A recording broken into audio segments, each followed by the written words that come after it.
Cuentas claras, amistades largas. Este es un dicho que normalmente se usa en situaciones que estás en cooperacha para la carne asada, tal vez, para un regalo, tal vez, o cuando alguien te pidió prestado, cuando nada más mientras me pagan. Se dice en un tono de advertencia amable. Traducido, arreglemos esto ahorita antes de que se ponga raro. Y no por nada este dicho tiene generaciones que se usa porque se aplica en situaciones como las que ya platiqué y es muy frecuente. Y en este episodio vamos a hablarlo, pero desde un punto de vista con nuestra relación con Dios, de nuestra mayordomía con Dios. Claro, también lo vamos a iluminar con un pasaje bíblico para que nos dé la imagen completa. Soy Edgar Chan, bienvenidos a Finanzas con Propósito.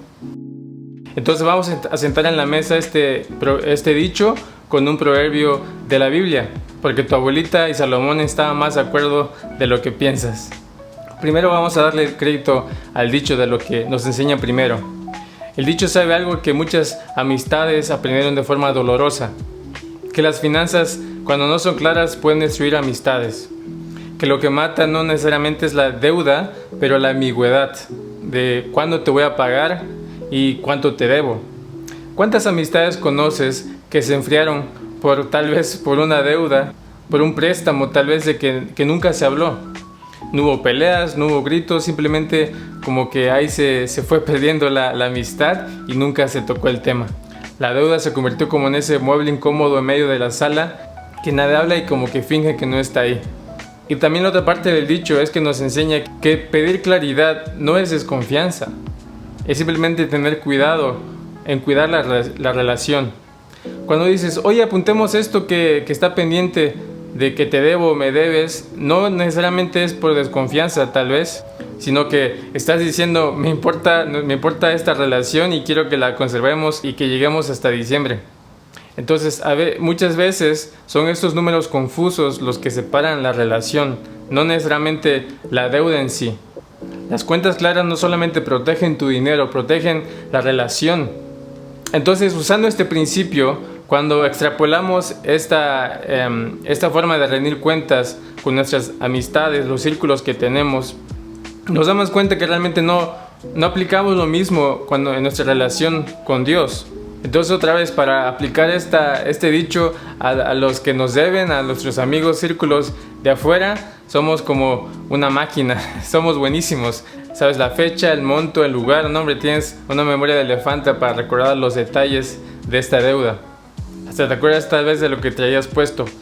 Pero hay alguien que no solamente te prestó 500 pesos en la quincena, hay alguien que de hecho te confió todo lo que tienes. Y es lo que quiero hablar ahorita.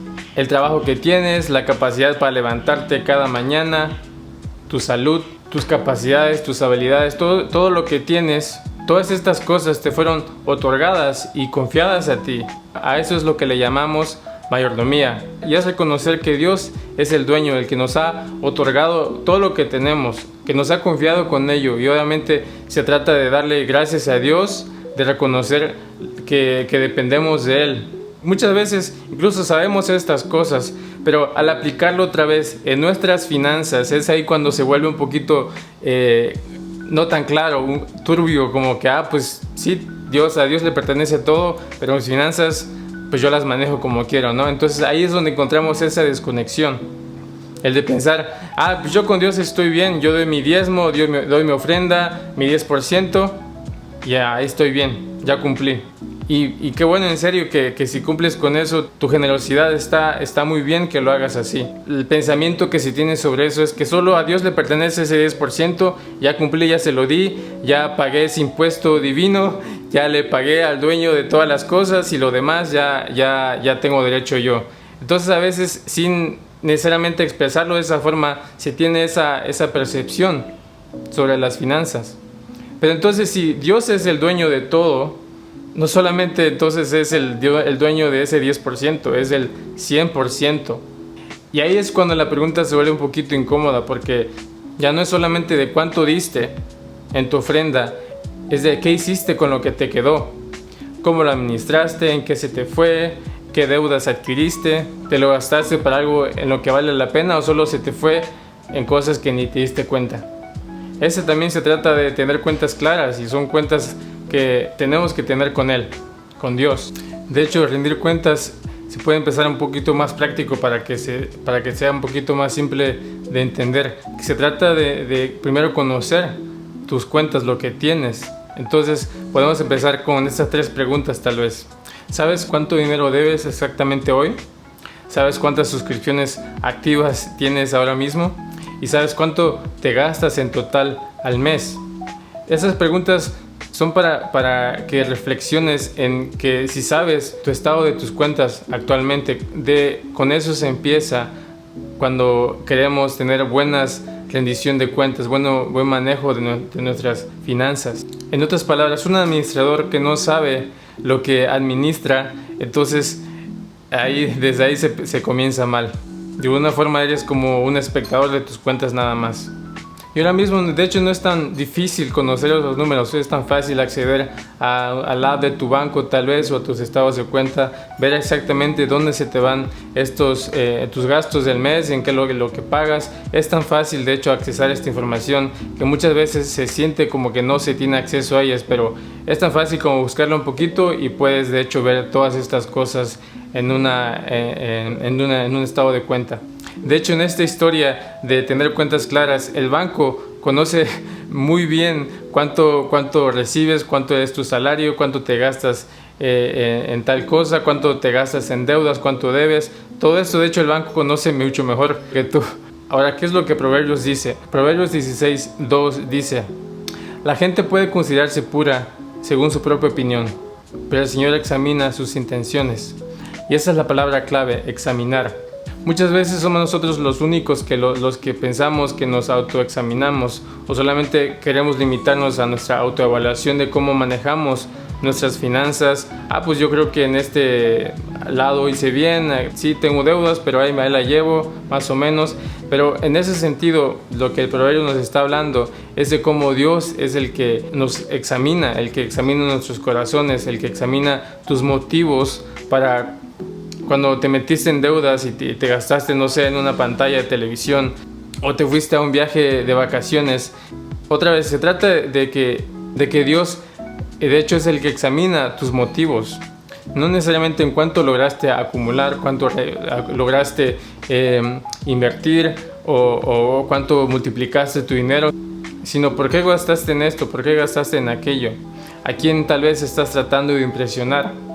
Dios no audita tu rendimiento, audita tu fidelidad con la que eres con tus finanzas.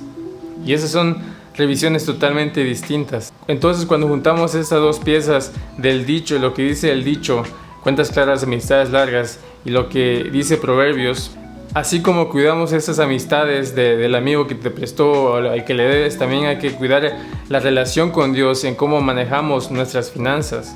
Porque Dios examina los motivos y ciertamente las finanzas, cuando se trata de finanzas, el corazón está muy envuelto en cómo gastamos, en cuáles son nuestras prioridades.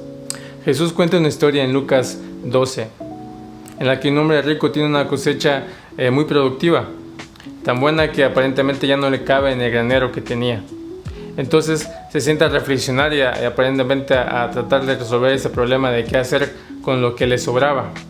Y parece un plan sensato, tal vez financieramente buena idea, de que dice: voy a tirar mis graneros, voy a construir otros graneros, muchos más, y voy a almacenar todo lo que producí para que no me falte nada en el futuro. Aparentemente, después de que hizo todo, se dijo a sí mismo: regocíjate mi alma, porque tienes todo lo que necesitas, no tienes nada de qué preocuparte, tienes guardado para muchos años en adelante. Descansa, come, bebe y disfruta de lo que tienes.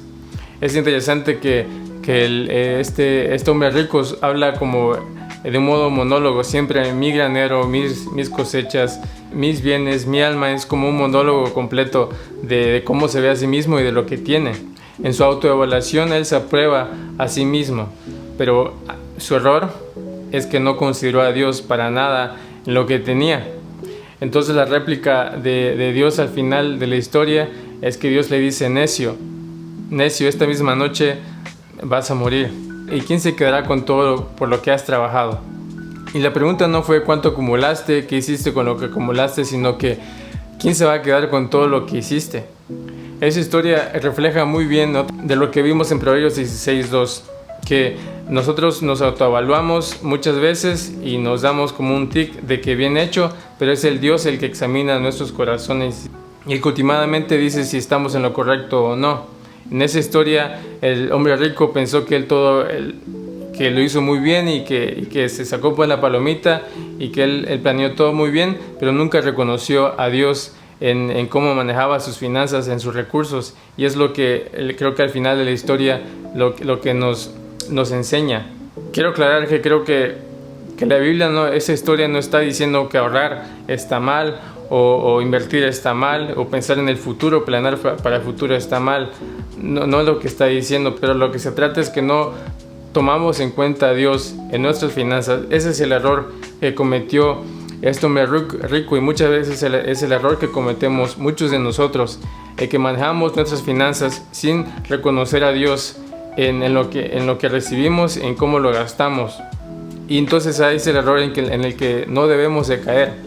Hay una diferencia entre acumular para uno mismo, pensar en uno mismo solamente, y administrar bien tus finanzas, pensando en cómo bendecir a otros, bendecir a tu familia, proveer para a los que dependen de ti. Es muy diferente esas dos cosas.